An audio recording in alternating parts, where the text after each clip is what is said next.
Ассаламу алейкум, урматтуу көрүүчүлөр. Кутмандык кушак күнүңүздөр менен. Кезектеги видеодо кезектеги сатылуучу автоунаа Ford Focus, жылы 2016, объему 1.6, механика коробка. Машинанын бир сыйра көргөзөйүн. Машина историясы боюнча 3 ДТП бар экен. Бирок үчөө тең легкий эле ДТП бар экен. Машинаны бир сыйра көргүлө, по кузову, салонун көргүлө, пробегин көрсөтөм, анан азыр баазын айтам. Кыскача видео болот.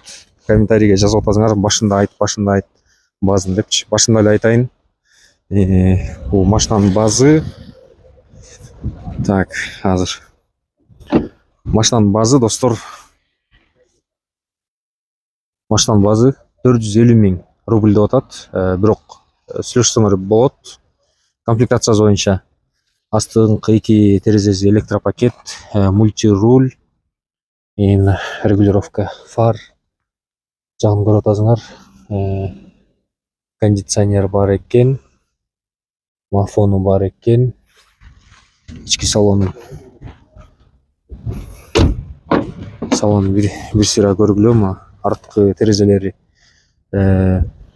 механический экен, стеклоподъемниктеричи. Страховкасы 1 айдан кийин бүтөт экен. Летний дөңгөлөктөрү мондай штампованный дискалар менен берем дейт. Машина жакшы дейт. Сел и поехал дейт.